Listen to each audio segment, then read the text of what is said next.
కల్తీ పాలు తాగి రాజమండ్రిలో కొందరు మరణించిన ఘటన రెండు తెలుగు రాష్ట్రాల్లో సంచలనమైపోయింది. నిజంగా పాలు కల్తీ ఎలా అవుతున్నాయి? మీరు తాగుతున్న పాలు స్వచ్ఛమైనవా కాదా? ఈ కల్తీ పాలు వల్ల అసలు ఏం జరుగుతుంది? అంటే ప్రాణాలు పోయేంత వరకు పరిస్థితి ఎందుకు వస్తుంది? దీనికి సంబంధించి మనం మాట్లాడబోతున్నాం. రెండు తెలుగు రాష్ట్రాల్లో సెన్సేషన్ అయిన ఈ ఘటనకు సంబంధించి అసలు పాలు కల్తీకి సంబంధించిన అంశం ఒకటి, రెండోది కల్తీ పాలు వల్ల ఎలాంటి దుష్ప్రభావాలు ఉంటాయి, వీటిపైన మనం తెలుసుకునే ప్రయత్నం చేద్దాం. ప్రస్తుతం డిబేట్లో జాయిన్ అవుతున్నారు సీనియర్ పీడియాట్రిషియన్ శివరంజన్ గారు. శివరంజన్ గారు నమస్తే అండి. నమస్తే. శివరంజన్ గారు, ఓఆర్ఎస్ పైన మీరు విజయం సాధించారు. అది రియల్లీ ఎప్రిషియేటెడ్ మేడం. ఎందుకంటే చాలామందికి దాని మీద రకరకాల అనుమానాలు ఉన్నాయి, కానీ మీరు ఒక ఇనిషియేటివ్ తీసుకోవటం వల్ల ముందు దానికైతే ఒక ఫలితం, దానికి ఒక దారి అయితే వచ్చింది మేడం. థ్యాంక్స్. శివరంజన్ గారు, మనం చూసాము, మీరు రాజమండ్రిలో జరిగిన సంఘటన కూడా చూసి ఉంటారు. పాలు కల్తీ అవ్వటం వల్ల, ఆ పాలు తీసుకోవటం వల్ల కొందరు మరణించారు. నిన్న మరో చిన్న పిల్లోడు కూడా మరణించాడు. అసలు ఈ కల్తీ పాలు తాగటం వల్ల ఎలాంటి దుష్ప్రభావాలు ఉంటాయి? అసలు ఏవేవి కలుస్తాయి, ఏవేవి కలవటం వల్ల ఎలాంటి దుష్ప్రభావాలు ఉంటాయి మేడం? అంటే నాకు ఇప్పుడు వరకు నేను కొన్ని న్యూస్ ఆర్టికల్స్ చదివాను. కల్తీకి ఏమి కలిపారు అనేది క్లియర్ గా లేదు. ఓకే, సో బట్ ఆ కల్తీ కలపటం వల్ల ఆ కిడ్నీలు పనిచేయటం ఆగిపోయినాయి, తద్వారా చనిపోయారు అని చెప్పారు. సో ఆ కల్తీ పాలల్లో కలిపిన కల్తీ ద్రవం కానీ ఏదైనా కానీ దాని వల్ల డైరెక్ట్ గా కిడ్నీ మీద ఎఫెక్ట్ పడి కిడ్నీస్ పని చేయక చనిపోయారా, లేదా ఆ కల్తీ పాలల్లో ఉన్న దాని వల్ల వాళ్ళకి లూజ్ మోషన్స్ అయ్యి దాని వల్ల డీహైడ్రేట్ అయిపోయి, బాగా డీహైడ్రేట్ అయిపోతే కిడ్నీస్ ఫెయిల్ అయిపోతాయి అన్నమాట. దాన్ని ప్రీ రీనల్ ఫెయిల్యూర్ అంటాము. సో అలాగా ఈ చనిపోయారా అనేది క్లియర్ గా నాకు ఇన్ఫర్మేషన్ అయితే లేదు. సో రెండు రకాలుగా జరగచ్చు. సో కల్తీ కోసం కలిపినది డైరెక్ట్ గా కిడ్నీస్ ని ఎఫెక్ట్ చేసి కిడ్నీస్ పని చేయకుండా చేయొచ్చు. కిడ్నీస్ ఏంటంటే మన బాడీలో నీరు, లవణాల సమతుల్యాన్ని మెయింటైన్ చేస్తాయి. విష వస్తువులన్నిటినీ అవి మనం బాడీ నుంచి బయటికి పంపేస్తాకి హెల్ప్ చేస్తాయి, అనవసరమైన వ్యర్థ పదార్థాలని. ఓకే, సో ఇది ఫెయిల్ అవటం డైరెక్ట్ గా ఫెయిల్ అయిందా, లేకపోతే ఆ కల్తీ పాల వల్ల లూజ్ మోషన్స్, వామిటింగ్స్ వచ్చి రక్త సరఫరా తగ్గిపోయి కిడ్నీస్ కి అలా కిడ్నీ ఫెయిల్ అయి చనిపోయారా అనే దాని గురించి అసలు నాకు ఇప్పుడు వరకు క్లారిటీ రాలేదు. ఓకే, న్యూస్ బట్టి మేడం. అంటే శివరంజన్ గారు, మనకి అందుతున్న ఇన్ఫర్మేషన్ ప్రకారం ఏంటంటే boric acid, chlorine, ammonium sulphate, అలా వీటితో పాటు benzoic acid, caustic soda, hydrogen peroxide, salicylic acid, ఇలాంటి డేంజర్ రసాయనాలు మిక్స్ చేస్తున్నారన్నది పాల కల్తీ మీద ఉన్న ప్రధాన ఆరోపణ. ఇలాంటివే కలిశాయన్నది అక్కడ అధికారులు ప్రాథమికంగా ఒక నిర్ణయానికి వచ్చారు. ఇంకా పూర్తి స్థాయిలో రిపోర్ట్స్ బయటికి రావాల్సి ఉంది. మీరు చెప్పిన సాలిసిలిక్ యాసిడ్ అనేది NSAID లాంటిది. సో అదైతే కనుక డైరెక్ట్ గా కిడ్నీ మీదే ప్రమాదం పడి అక్యూట్ ట్యూబులర్ నెక్రోసిస్ అనే సమస్య రావచ్చు. అంటే కిడ్నీలో చిన్న చిన్న ట్యూబులు ఉంటాయి అన్నమాట. ఓకే, ఆ ట్యూబులు ఏమంటాము, నెక్రోసిస్ అంటే కుళ్ళిపోవటం లాగా ఆల్మోస్ట్. ఓకే, సో అవి పాడైపోవటం, దానివల్ల కిడ్నీస్ ఫెయిల్ అవటం అన్నమాట. సో ఇటువంటి అప్పుడు మనం ఎప్పుడైనా ప్రాణం మీదకి రాకుండా ముందే గుర్తించాలి అంటే, ఎప్పుడైనా మన యూరిన్ ను అసలు పిల్లలు ముఖ్యంగా 6 నుంచి 8 గంటల వరకు యూరిన్ వెళ్ళలేదంటే ఒకసారి ఫస్ట్ డాక్టర్ని సంప్రదించడం మేలు. ఇంకా 12 గంటల వరకు యూరిన్ వెళ్ళలేదంటే ఎమ్మటే వెళ్ళిపోవాలి హాస్పిటల్కి, ఎమర్జెన్సీకి. ఎందుకంటే అటువంటి సిట్యుయేషన్ లో మనము IV ఫ్లూయిడ్స్ పెట్టాలి, అవసరమైతే డయాలిసిస్ చేయాలి. నేను చెప్పినా కదా, బాడీలో నీటి లవణాల సమతుల్యాన్ని మెయింటైన్ చేయకపోతే బాడీ షాక్ లోకి వెళ్ళిపోయి మిగతా ఆర్గన్స్ అన్ని కూడా ఫెయిల్ అయిపోయి చనిపోవచ్చు. ఓకే. ఈ లవణాలు ఎగుడు దిగుళ్ళు, సోడియం పొటాషియం ఎగుడు దిగుడు వల్ల కూడా చనిపోవచ్చు. యూరియా లెవెల్స్ ఇలాంటివన్నీ ఎక్కువైపోయి కోమాలోకి వెళ్ళి చనిపోవచ్చు. కాబట్టి ఎప్పుడన్నా యూరిన్ మనం ఎక్కువసేపు వెళ్ళకపోతే కనుక గబుక్కుని హాస్పిటల్కి వెళ్ళటం శ్రేయస్కరం, మంచి ఫెసిలిటీస్ ఉన్న హాస్పిటల్ కి. మరి ఇక్కడ వీళ్ళ విషయంలో వెమ్మటే వెళ్ళలేదా, లేదా వెళ్ళినా సరైన వైద్యం అందలేదా, అది ఆ విషయం అయితే నాకు తెలియదు. ఓకే. శివరంజన గారు మీ అంశాన్ని ప్రస్తావించారు కాబట్టి యాక్చువల్గా రాజమండ్రిలో జరిగినది ఫస్ట్ గుర్తించింది ఇదే. ఎందుకంటే పిల్లలకి పెద్దలకి 6 గంటల నుంచి 9 గంటలు 12 గంటల వరకు యూరిన్ పాస్ చేయలేదు వాళ్ళు. దాంతోనే హాస్పిటల్లో అడ్మిట్ అయిన పరిస్థితి ఉంది. అందుకే ప్రారంభంలో నీరు కలుషితం అయిందేమో అని అందరూ అనుకున్నారు, అక్కడ అధికారులు కానీ మిగతా వాళ్ళు. సీన్ కట్ చేస్తే జరిగింది ఇది. అంటే ఇది ఒక పాయింట్ చెప్పాలనుకుంటున్నా. ఇటువంటి సిచ్యువేషన్ లో అంటే దీన్ని మనం ఎన్యూరియా అంటాం, అస్సలు యూరిన్ వెళ్ళకపోవటాన్ని. అటువంటి స్థితిలో ఓఆర్ఎస్ లాంటివి కూడా ఇవ్వకూడదు, ఎందుకంటే కిడ్నీ సరిగ్గా పని చేయని పరిస్థితి అది. ఆ టైంలో మనం పొటాషియంలు ఇలాంటివి ఎగుడు దిగుళ్ళు ఎక్కువ తక్కువలు అయినాయి అనుకో, అది కూడా ప్రమాదమే ఎక్కువైతే ముఖ్యంగా. కాబట్టి ఇటువంటి పరిస్థితుల్లో కంపల్సరీ హాస్పిటల్కి వెళ్ళిపోవాలి. వాళ్ళ ఐవి ఫ్లూయిడ్ జాగ్రత్తగా ఎంత పెట్టాలి, కిడ్నీ యూరిన్ ఎంత వెళ్తుంది, ఇవన్నీ చూసుకుని జాగ్రత్తగా ప్లాన్ చేయాలి. అవసరమైతే డయాలసిస్ చేయాలి. మేడం ఈ పరిస్థితిని ఏమంటారు మేడం? ఈ 6 గంటలు అలాగే 9 గంటలు లోపల మన శరీరం విషతుల్యం అయ్యి యూరిన్ ఆగిపోవడాన్ని ఏమంటారు? రాజమండ్రిలో జరిగింది అదే. ఆగిపోవటాన్ని ఎన్యూరియా అంటారు, ANURIA. ఓకే. అంటే మనం 24 గంటల్లో 100 ml యూరిన్ కూడా వెళ్ళకపోయినా 6 గంటకి 1 kg బరువుకి కనీసం 1/2 మిల్లీ యూరిన్ కూడా వెళ్ళకపోయినా, అంటే ఇప్పుడు 10 kgలు బిడ్డ తీసుకున్నాం అనుకోండి, యావరేజ్ న 10 × 0.5 10 × 0.5 అంటే 5 ml. యావరేజ్ న గంటకి 5 మిల్లీ యూరిన్ కూడా వెళ్ళకపోతే అంటే 24 గంటల్లో 120 ml. అంటే ఇందాక నేను చెప్పిన 100 ml లెక్క ఈజీగా అయితే. సో ఏదేమైనా 12 గంటల వరకు బిడ్డ యూరిన్ వెళ్ళలేదంటే ఎమర్జెన్సీకి వెళ్ళిపోవాలి అంతే. ఓకే. అసలు 6 to 8 hours వెళ్ళకపోయినా ఒకసారి చూపించుకోవాలి. 12 hours వెళ్ళకపోతే ఇంక డైరెక్ట్ ఎమర్జెన్సీ. ఎందుకంటే లేకపోతే కిడ్నీస్ ఫెయిల్ అయిపోతాయి. ఎందుకంటే ఇప్పుడు మన ప్రతి బాడీలో అవయవానికి రక్త సరఫరా ఎలా అవసరమో, రక్తం ద్వారా ఆక్సిజన్ సరఫరా ఎలా అవసరమో, మన కిడ్నీ సరిగ్గా పనిచేయటానికి కూడా అవసరం. సో ఎప్పుడైతే కిడ్నీస్ యూరిన్ వెళ్ళలేదు అంటున్నారో, అది రక్త సరఫరా అయినా కిడ్నీస్ కి వెళ్ళక కిడ్నీస్ ఫెయిల్ అయిపోయినాయి, లేదా కిడ్నీసే స్వతహాగా ఇప్పుడు ఈ సాలిసిలిక్ యాసిడ్ వీటి వల్ల కిడ్నీస్ ఫెయిల్ అయిపోయినాయి. అండ్ కిడ్నీస్ ఫెయిల్ అయిపోవటం వల్ల ఏ కారణం వల్ల ఫెయిల్ అయినా మళ్ళా నష్టమే మనకి. సో అందుకని మనం ఇమీడియట్ గా వెళ్ళాలి. ఓకే మేడం, మరి మీరు ఈ సంఘటన చూసిన తర్వాత, నేను చెప్పిన వివరాలు మీరు విన్న తర్వాత, అంటే డైరెక్ట్గా ఆ పాలు కల్తీలో ఒక పదార్థంలో డైరెక్ట్గా కిడ్నీస్ పైన ఎఫెక్ట్ అయ్యాయా, లేదంటే ముందు జీర్ణ వ్యవస్థ మీద తర్వాత లివరు వాటి వల్ల కిడ్నీ ఫెయిల్ అయ్యి ఆ పరిస్థితి వచ్చిందా? ఎఫెక్ట్ అయ్యేలాగానే ఉన్నాయి మేడం. అంటే 1 టైంకే కల్తీ పాలు తీసుకున్న వెంటనే ఆ కిడ్నీ ఫెయిల్ అయ్యే పరిస్థితి వస్తుందా, లేదంటే 2-3 సార్లు తాగటం వల్ల ఆ పరిస్థితి వచ్చిందంటారా? అవ్వచ్చు, కొంతమందికి అవ్వచ్చు. మేడం, మరి ఈ సంఘటనలో చిన్నపిల్లలు కాకుండా పెద్దవాళ్ళు కూడా మరణించారు. ఎవరికన్నా అవ్వచ్చు అండి. కిడ్నీ ట్యూబ్యులర్ నెక్రోసిస్ అనేది ఎవరికన్నా అవ్వచ్చు. ఓకే. సో ఇది సాలిసిలిక్ యాసిడ్ అనే కాదు, ఇప్పుడు మనం ఈ ఐబుప్రోఫెన్, మెఫెనమిక్ యాసిడ్ ఇలాంటి వాటినన్నిటిని NSAIDs అంటారు.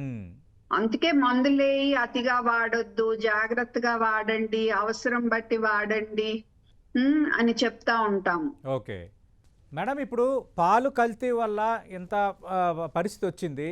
మీరు కూడా సీనియర్ పీడియాట్రిషియన్గా ఉన్నారు. మామూలుగా మనం ఎవరైనా తల్లిపాలు కొద్ది రోజులు తీసుకుంటాం, ఆ తర్వాత ఆధారపడాల్సింది అయితే ప్యాకెట్ పాలు, లేదంటే బయట నుంచి తీసుకునే పాలు. మరి ఏ పాలు ఏ ఒరిజినల్లో మనకి అర్థం కాని పరిస్థితి ఉంది. కానీ పిల్లలకి పాలు ఇవ్వటం అనేది ప్రతి తల్లి, కానీ మీరైనా లేదంటే మా ఇంట్లోనైనా ఎక్కడైనా తల్లి పాల్లో ఏదో ఒక కలిపి ఇవ్వటం అనేది, మనం ఆ పాలతో పెరుగు చేసుకోవటం, ఇవన్నీ అనేది దైనందిక జీవితంలో అది ఒక భాగం అయిపోయింది. మరి మీరు ఒక సీనియర్ పీడియాట్రిషియన్గా మీరు ఇచ్చే సజెషన్ ఏంటి మేడం? ఎట్లా మరి మనకు పాలుతో అవసరం ఉంది, పాలు కల్తీ అవుతున్నాయన్న సంఘటనలు ఎక్కువగా బయటపడుతున్నాయి, ప్రజల్లో ఇప్పుడు ఒక రకమైన భయం ఉంది.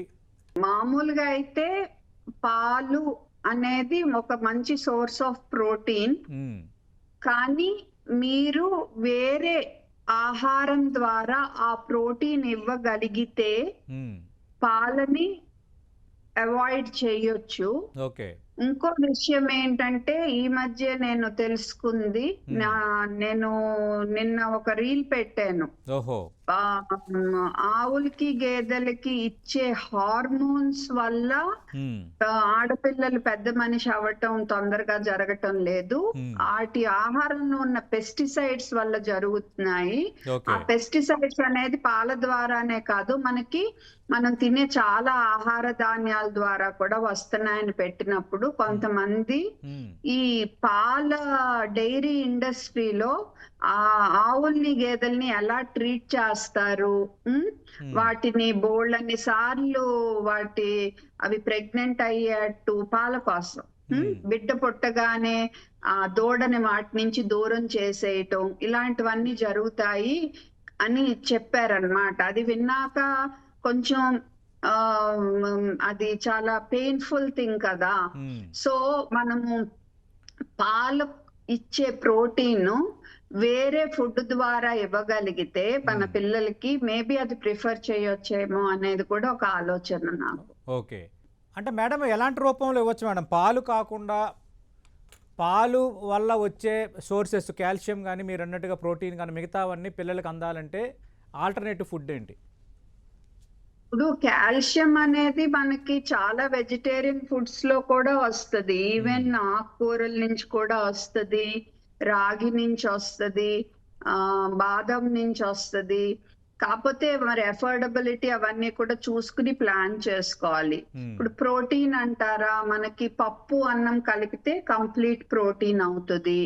అలాగే మనకి రాజ్మా, చోలే ఇలాంటివన్నీ ఉంటాయి. కాకపోతే కొంచెం బెటర్ ప్లానింగ్ అవసరం పడుతుంది. సోయా కూడా, కాకపోతే సోయాతో సమస్య ఏంటంటే అది ఫైటో ఈస్ట్రోజన్, అంటే అది కూడా కొంత ఈస్ట్రోజన్ లాగా బిహేవ్ చేసి ఆడపిల్లల్లో తొందరగా పెద్ద మనిషి అయ్యే తత్వాన్ని పెంచొచ్చు అనేది కొంతమంది అంటున్నారు. ఇంకా సాలిడ్ ప్రూఫ్స్ వీటన్నిటికీ లేదు. సోయా ఆడపిల్లలు వాడటం శ్రేయస్కరం కాదా? ఎక్కువ వాడటం సోయా అదే. సో ఏది అతిగా వాడద్దు. ఓ రోజు సోయా వాడదాము, ఓ రోజు రాజ్మా తీసుకుందాము, ఓ రోజు మనం పప్పు అన్నం చక్కగా అలా తిందాము. అలా ఎలాగైనా ప్లాన్ చేసుకోవాలి వాళ్ళు శ్రద్ధగా. ఓకే మేడం, ఇప్పుడు ప్యాకెట్ పాలు వస్తున్నాయి, అంటే బయట నుంచి తీసుకునే పాలు కల్తీ అవుతున్నాయని అనుమానంతో మనం ప్యాకెట్ పాలు వేసుకుంటాం. సరిపడా ప్రోటీన్ అయితే వెళ్ళాలి. కనీసం ఒక 1 to 1.2 gram per KG body weight. అంటే నా బిడ్డ 20 కిలోలు అంటే సుమారుగా ఒక 20 గ్రాముల నుంచి 25 గ్రాముల ప్రోటీన్ అన్ని ఫుడ్స్ లోది కలుపుకుంటే వెళ్ళాలి. ఓకే. శివరంజన్ గారు, మీరు ఓఆర్ఎస్ మీద నేను ఇందాక ప్రస్తావించినట్టుగానే దానిపైన ఒక రకంగా విజయం సాధించారు.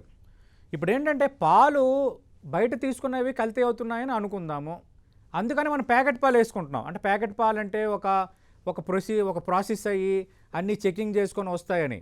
ఒక ప్యాకెట్ పాలు తీసుకునేటప్పుడు మనం ఏం చూడాలి, మామూలు పాలు తీసుకునేటప్పుడు ఏం చూడాలి మేడం? మామూలు పాలు ఇంకా అది మన కంట్రోల్లో లేదు. ప్యాకెట్ అనేది మరి కంపెనీలు పెద్దవి కాబట్టి జాగ్రత్తగా ఉంటారు అనుకోవాలి.